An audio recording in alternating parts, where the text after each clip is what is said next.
Welcome to the J3U University podcast. I am your host, John Jewett. And I am your co-host, Luke Miller. Our mission is to elevate the physique coaching standard and deliver the highest level of competitors to the stage. Let's jump into today's episode.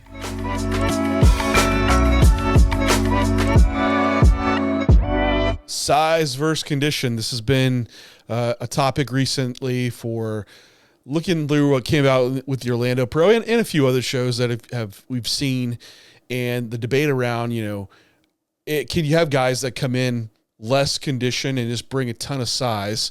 Is that preferred? Or is it, we have the 90s standard of guys that just think they're all just have to be peeled to the bone. If you're not, then you shouldn't even be in that front running. So mass versus condition.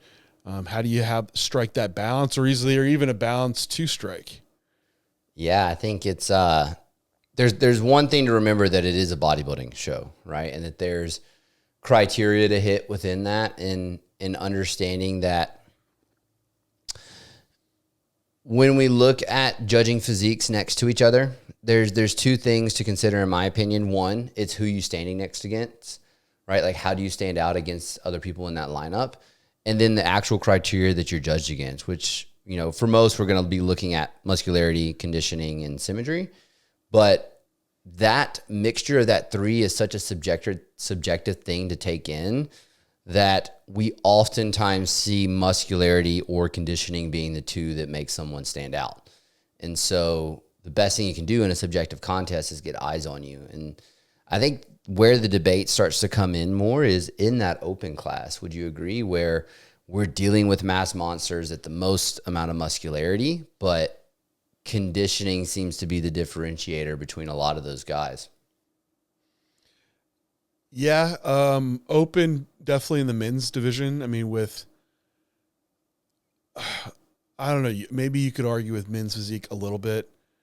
But with classic and 212, there's this weight cap, so most guys have to diet down so hard that conditions almost, you almost want to say it's standardized to being just peeled to the bone, because guys come in that close. Now, don't get me wrong, there's guys that come in that aren't in shape, but definitely for that open division, you see the biggest discrepancy, I would say, without getting into the women's classes, because I feel like wellness, you're almost seeing this, where there's the standard isn't shredded to the bone, and it's this larger range of oh yeah, you could be less conditioned, that could be very well acceptable, but if you have the right shape and roundness to a muscle and size, that might be weighed in more. So I think, without getting into some of that female division, is where that gets a blurry. But I mean,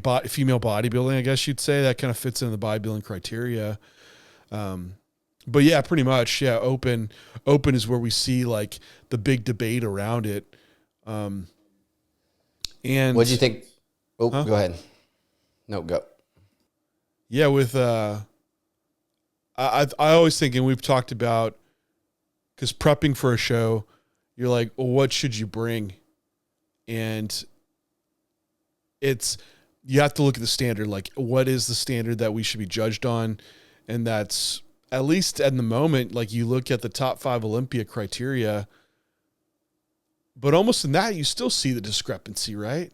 Because we look at other divisions, and you're all right, well, everybody has peeled to the bone, striated glutes. That's the standard. But even in the open, it's still not quite like that. So, and maybe a great example of this is what we saw with the Orlando Pro. Yeah, I agree, because when you and I was curious, because I watched and it's video, so it's not the best, right? But I watched a video of that final round of comparisons between Hassan and Klahar. Yeah, and I don't know if you looked at the scorecard, but it was a straight up tie. Right. I think it was at the end they totaled it up, and I think it was a head judge decision. I actually had Klahar winning by 2 or 3 shots. But I do know that my visual bias tends to be towards someone who's slightly sharper. And I think that's where Phil kind of stood out for me. Now, I think Hassan was the best he's been. But I think you look at the whole lineup, especially that first call out, it's like, man, I felt like conditioning across the board was kind of missing based off some of the pictures that I saw. Now, I wasn't there in person, so there is that component to be had. But I definitely felt like across that first call out, we missed quite a bit of conditioning across the board. I disagree slightly with you that Okay. might have been Hassan's best. Okay. Yeah, I just because like I think when he worked, was it last year, and he was working with Cement Factory. Oh, yeah, I forgot about that showing. They brought him in really conditioned. Yeah, he really was pretty hard, and he was downsized some because of that. But I think that was a better version of him. I know he didn't. He like still kind of fell. Man, I'm trying to remember exactly what show that was. Was that maybe Portugal or something like that? Puerto Rico? I don't know. Anyway, yeah, I think pulling him down a bit more and making the sacrifice to size was worth it for him. It looks like he still has. He's just so much mass, man. It's like if you see like his IG and in the gym shots, it's mind-boggling, right? You're like, this is gonna be it. And he posts his side shots, which just side shots are killer because it really displays all that. But working through the transitions, I think when you fill him out too much, his waist goes quick because he is like so much muscle in a frame. But also with that, it's almost too much in a way, to where it takes away from the aesthetics. So I don't know if that was like his best, but even then, I think if they even brought him in that condition, I don't know if you would have still beat Phil. I don't either. Phil, like if you look body parts, you might like Hassan's quads these are amazing, but if you look at like stand back and look at the full picture, I think Phil overall was definitely the better bodybuilder that day because he has such a wild taper. Like his clavicles are so wide. Like you look at his front lat, his front double, even his rear shots. That taper's insane. He looks so much wider than Hassan, and it does kind of draw your eye in. I think that on top of it with condition was very, very good. It looked like for Phil. I think the structural shape components and the condition is enough to out Hassan in the show. I agree. I wouldn't have expected to have been that close. I thought it was a pretty clear Phil win. There was a couple shots too in transition where, and that's where like watching the video for me, I guess I thought it was a little bit more distinct. The midsection for Hassan is just so distracting.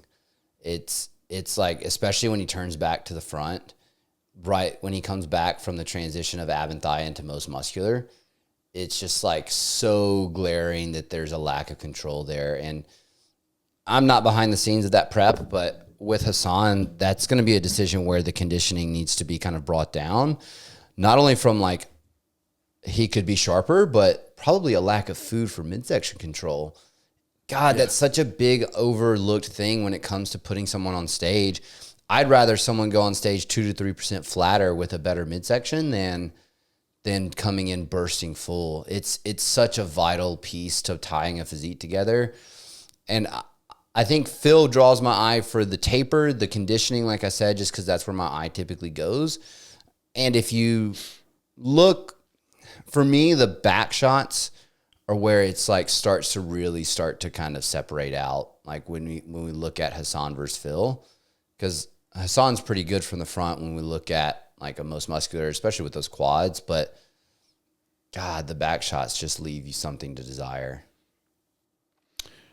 Yeah, I mean, so you have that guy with all the mass that's there, but again, it's bodybuilding, and it has to be structured and laid out in a certain way to present an aesthetic physique. And I think that's what's so encouraging now in bodybuilding. I think if this physique was like early 2000s, oh, he'd be killing. It might be a different story, because it seemed like judging criteria was a little bit more favored towards just being a lot of mass. But it seems like, I don't know if it's with Classic coming about or what have you, that you could have a guy that doesn't have as much size but has the other parts, and truly is what we'd outline as bodybuilding.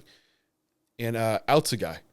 Just like we see, like, you know, Sean Clarita outing open guys that, I mean, Sean on a per square inch basis has a lot of mass. A lot of space. Has a lot of mass, but it's not just the guy that occupies the most space on stage. Yeah. And this might be a good way to transition in kind of the topic is, I think for me, the way that I'm thinking about how I go about this with my clients and that decision between like conditioning towards size is how many shots I feel like they're going to win, and trying to play that game of, you know, which shots do I feel like are worth it to pull the glutes in for or not. And I feel like for Hassan, if he's just that much sharper from the rear, it brings in a component of being a little bit more distracting. The conditioning's there, where he might have gotten the edge over Phil, in my opinion. Because if you look at these stage shots, like Hassan is wild in anything that's pulled down from the front. So like a side tricep when they step from the quad forward, even like a side chest, almost muscular. Where he loses a lot of those shots is when he turns around and those glutes are so soft, the lower back's a little bit softer, the back's not quite as wide. Like, you bring in something that's a little bit harder and sharper and a little bit more distracting, where you get more eyes on it, and the way that they judge this on a tie, man, that might be the decision maker for Hassan, where if you just look at it on a pose by pose basis, I sacrifice a little bit on those shots that we know he's so dominant on in order to kind of potentially get that edge in the ones that he's losing. Yeah, I agree. I mean, like we were just saying, like the front lat spread, front double, rear lat spread for Phil, like he wins those shots because of other components. So if Hassan can improve like in those areas, that could be an area where he could swipe and take some lead there. And you brought up a point earlier. It's just who you stand next to, right? That I don't know what show he's going to do next. I'm sure he is, but if Phil's not there, he could beat out the other guys, right? And maybe that Phil Klahar doesn't show up, and he has the other components that bring it in. Yeah. You know what's a good what'd you think about Stanimal? I forget his last name, but he's like the extreme condition side. You have like two guys there, because I feel like Klahar almost has some middle ground, right? Like he's got size and condition, but Stan was quite a bit harder. Very conditioned. I mean, he looked peeled to the bone, almost to the point where maybe they sacrificed some fullness and roundness to bring it down. Correct me if I'm wrong, but he moved up from Classic, correct? A couple years back? Or moved up from... He did. He was actually men's physique at one point. Yeah, okay. That's right. Yeah. That's where, like, he's probably used to having to suffer to get down there and make weight. And so that's, like, the standard that he holds himself to, which I think for most people that are listening to this episode, like, that's probably the standard you should try to hold yourself to. Because a lot of people who are listening, it's probably just you need more muscle in order to have more muscularity. But man, like him slightly fuller and maybe a little less hard, I feel like this is your chasing that last glute line conversation that you had with that physique that you put on stage. I forget where it was, but it's like, man, sacrifice a couple of those glute lines for a little bit more muscularity, and you have him in the mix, you know, right there, probably pushing them a little bit harder. I do think he's got a bit of a size gap to kind of pull up still a little bit, but it could be just finding that balance a little bit more as well. Yeah. Yeah, I think for him it is just more size, especially when he turned around to the back shot. Yeah, that's where I was kind of seeing that. The thickness and the I think he has the structure for it. Just like he just needs more lat, more trap, more size. Like he could be an open bodybuilder. It's just more filling up the gaps for him. But he was extremely conditioned. I think once you get that condition, poor quality, and these aren't even poor quality, but they're not the best. Even high quality pics, you really don't catch how conditioned that truly is, because it get absolutely nutty to where you need that quality of a camera to actually capture it. But again, it's not just a condition show, and if you chase that too hard, you might sacrifice your best look. And I think that is hard for guys that have come from probably divisions like Classic where you're used to sucking down. Because I was listening to a podcast with Chris Aceto, because Chris Aceto used to coach him for Classic, and he was saying that he would be like high 220s, 230, and then have to come down to like 210 to make weight. That's like, wild, man. Yeah. Can you imagine? And he's like he would lose so much. Like, that's so against our conversation we had about making weight the other day. Well, that was Chris's point. It was that like he would have to come down so much. Like he would be super flat. He would look not in shape and not full. And it wasn't even close to a look that was winning. And that was the point of like, hey, it's time to move up, clearly. And I think it was definitely the right call for him. He just has more time to put the size on. And the guys that were right outside too, I think Emmanuel, I think the Cuban Missile is what they call him. Like he had a really good overall package. I think just it's more size over time. And then Chris got into the first call out for the first time as well, I believe. Yeah. Did Dominico? I can't say his last name. Yeah, I think he kind of fell, I think, within with Emmanuel. Right there in the fifth spot. He needs just a little bit more size. It seemed like both those guys were fairly conditioned. They had nice structures. Size was the issue.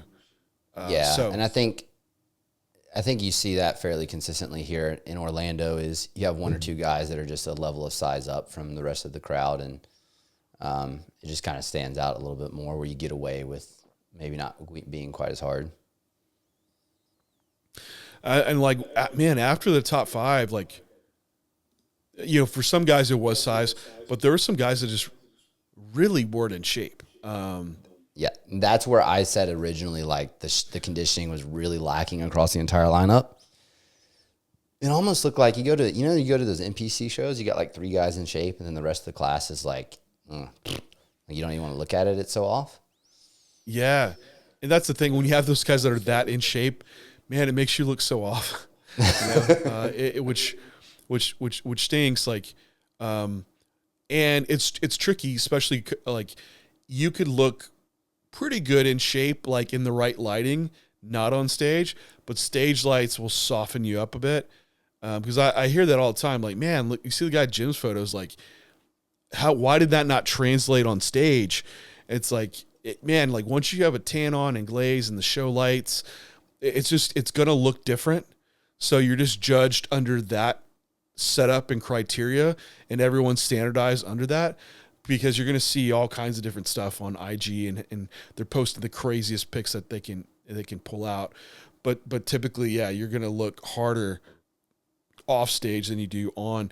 And I saw some of these guys' shots off stage, like before even the show, one day out between prejudge finals. I was like, whoa, man, this is pretty off. And I get it. You're not trying to chase glute lines like you said, but there's a degree of condition that needs to be in place. And I don't know if you want to roll that dice of hope he's showing up that other guy's not going to be as conditioned. It's kind of like playing what's your calling card, Yeah. It's almost like what's your strength, right? And finding kind of where you can play to that. The thing about conditioning that I do like is it is in your control quite a bit. About how long you diet, how much you're willing to suffer, and being an individual that played individual sports for so long, like things that are in my control, I feel like I always want to take those a little bit further, like making sure that I'm the best there. And I think if you kind of just look across the board with like the athletes I prep as well, that's kind of the direction that I lean with the athletes I put on stage is quite a bit more condition relative to the rest of the lineup, willing to play that game of letting that kind of outshine and trust the muscle that the athlete has and has built in the off season. But I think, you know, one of the things that I look for across classes too, and this is going to be kind of opening Pandora's box a bit, but not only what is the standard at the Olympia level, but what is the standard at the level that person's competing at? Because I've even seen shows where you're the orange in the lineup of apples and the orange gets put off to the side. Yeah. Well, definitely at the amateur level, it seems like if you bring enough condition, you'll be in that mix, and that's really the separating factor. You don't have yet quite the mass monsters that can push that part of the equation harder, to where they don't have to be quite as in shape. That it happens, but it's rare. So if you're like coming in at the amateur level, like condition, you know, you should bring that, right? Now, I have a coaching questions decision that I think is important, is judging the differential of someone without tan and tan on. Because I've seen that mess with a couple athletes' heads as far as like, you know, the difference between visuals without tan and tan, especially for like a pale-skinned individual, can be pretty drastically different and start to skew the decision of how that athlete comes on stage. I think that's potentially a discussion to have within like that size and conditioning, is like knowing where your best is and not letting that visual change of just tan on the skin change where you're going to land somebody. Yeah. Expand on that just so I understand like what you mean by that. So I've had a couple athletes like, you know, you take the pictures with the sunlight in the window and no tan on, and it's like the hardest look that you've seen all prep. And then, you know, the sun goes down, so you're using this like shitty ring light or this shitty hotel lighting, and you've got the tan on and you're wanting to go to bed quite a bit fuller, and then the athlete just starts to like tailspin. It's like trusting that decision-making throughout of that ratio of size and conditioning that you want to put on stage, and not letting those changing variables kind of move that. Because I think that's an aspect of managing an athlete and putting them on stage. I gotcha. Yeah. I think that's the case too. Like if you're an online coach and you get shitty pictures, you're like, usually you can't see anything. You're like, I think they look worse. How does this? Yeah, you're right. So, yeah, it's trusting your previous data too, what you know, like they're going to bed at, and that look, and trying to weigh those things in. But yeah, being in person, I think you can help pull that out a little bit more. Mm-hmm. But yeah, you're right. Like it can get a little bit skewed.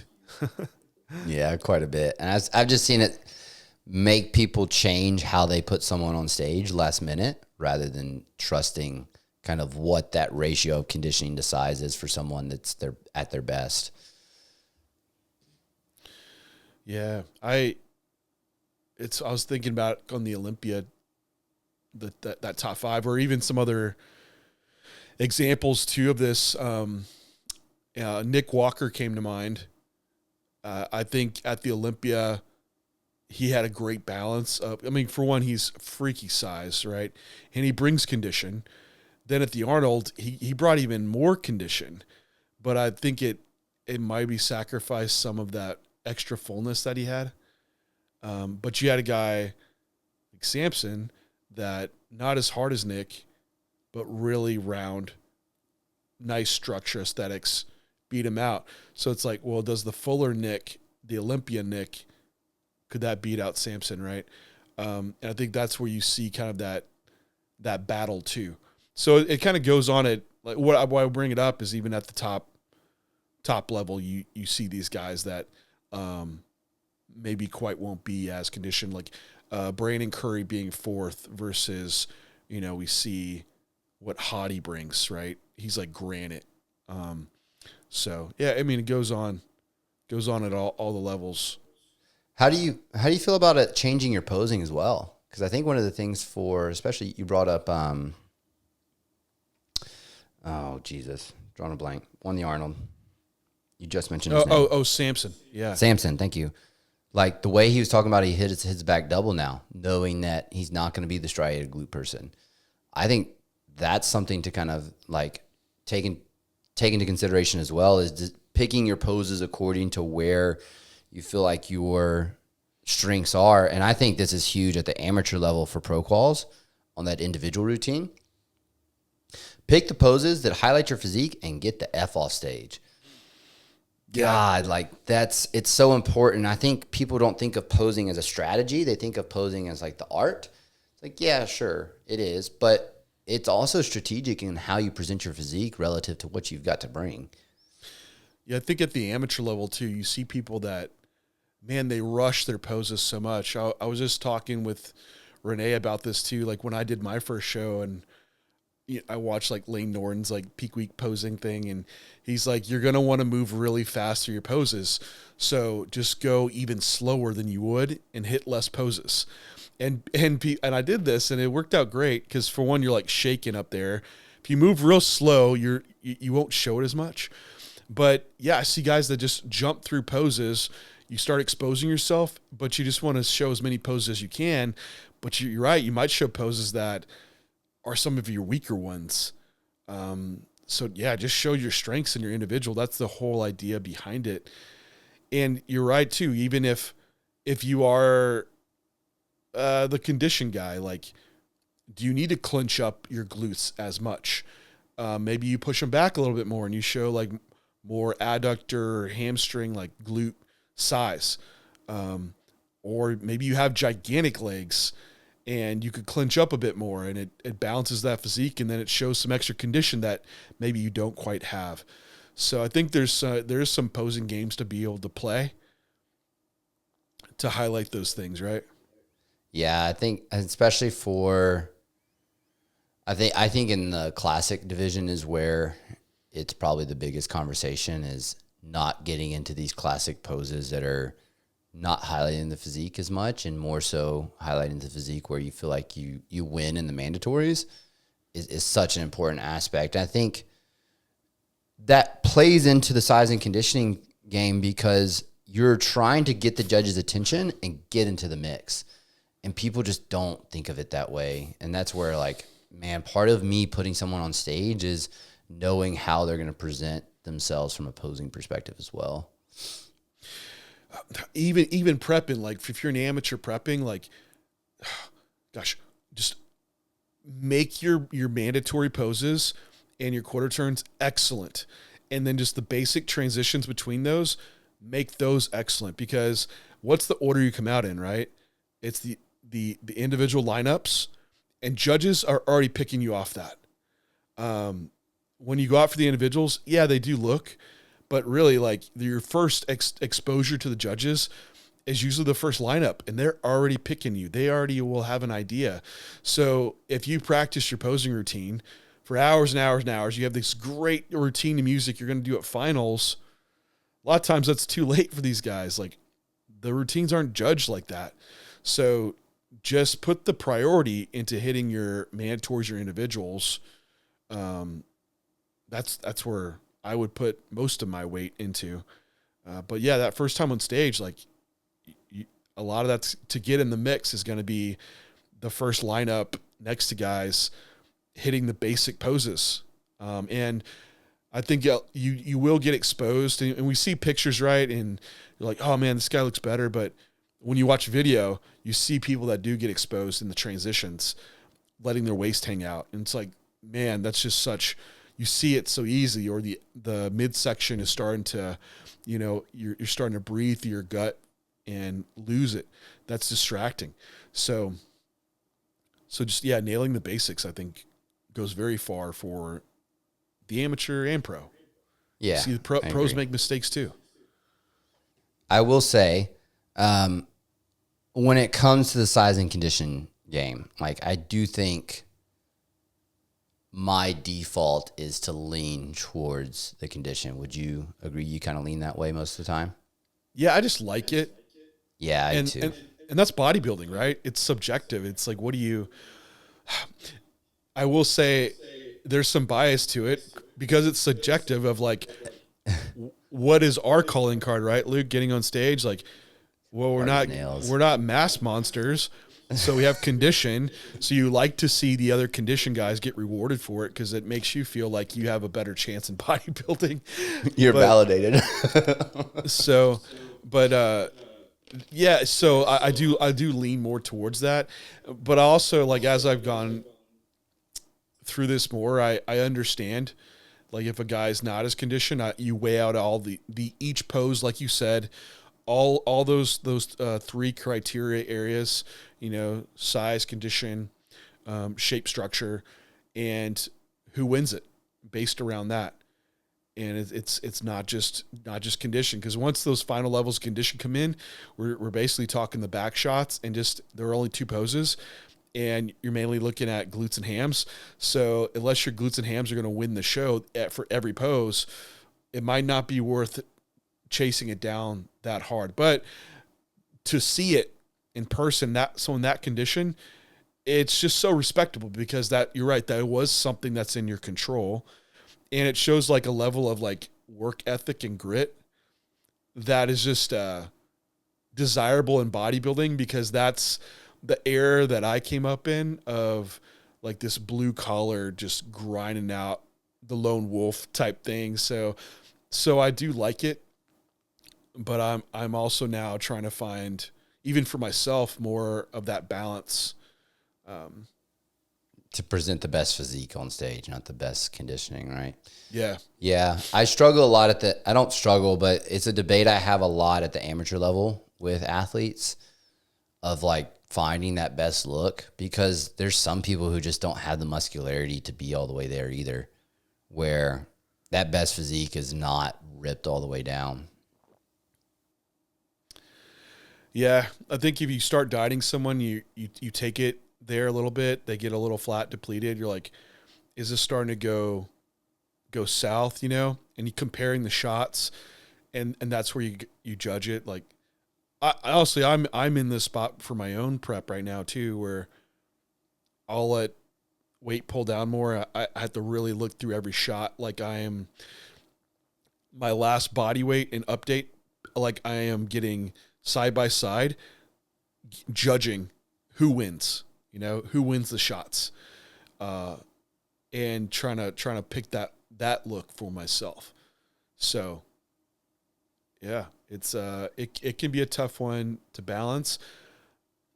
I would hate to get on stage though and be the guy that we're like, yeah, man, you just need to be a little more conditioned. That would thing. That would eat you up. Like you're not going to hear like, man, I think you were just too conditioned, and that's not why. You know, it would be like, yeah, you need to be fuller. And I think as you get that condition, you're unwilling to sacrifice any detail. And what you should do is just feed like a madman without getting bloated, right? That's not what I mean, but get stupid full, because at that condition level, it's rare you're going to see someone soften up to a point where they would lose it because of condition. Like I've had athletes where from the morning to the nighttime weight, there's like a 10-pound variance, and they still have like striated glutes. Not as hard, but from a standard of what you'd put on stage, it's way better physique. Yeah. However, yeah, that's what I was thinking, Daniel. But if you see a little bit fade, you're like, oh no, we got to have them like granted hard. But that's not the case, right? So, yeah. I think that's. I'm trying to think if there's anything else I would consider within that debate, but I think it's so class dependent. You know, really make sure you understand the judging criteria for each class. I think the female side, especially, because you can really take a female too far past a class. I don't think you can do it in WPD. I don't think you can do it in women's bodybuilding. I don't even know if figure is getting to the point where you can take someone too far based off the recent pictures I've seen. But like wellness and bikini, you absolutely can. And you just got to be very, very clued in on what that look is for that year, and understand how to put that athlete on stage.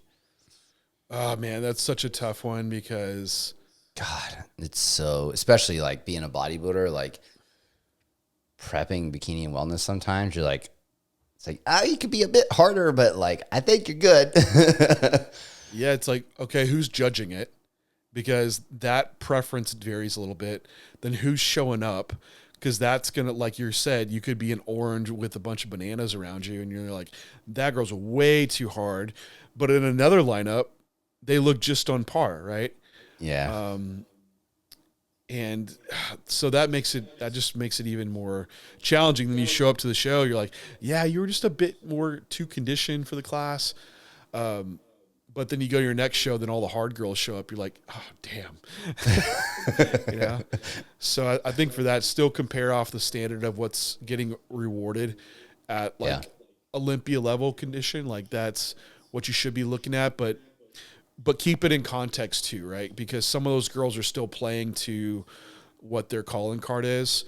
I right away think of Francille, you know, for wellness because she's not crazy condition, but she has such a muscular shape and size that it just stands out. Like that's her calling card. So she doesn't have to get the extra level of condition, but some of the other girls do, right? So, yeah, you just have to weigh it out. What's going to put the best chance for you on that day? See what the judges say and just go from there. I agree. But we'll wrap it up there, guys. Love to hear down below. What do you go for? Mass or condition? Should you have striated glutes and that's all that matter? Or is it okay to sacrifice a little bit?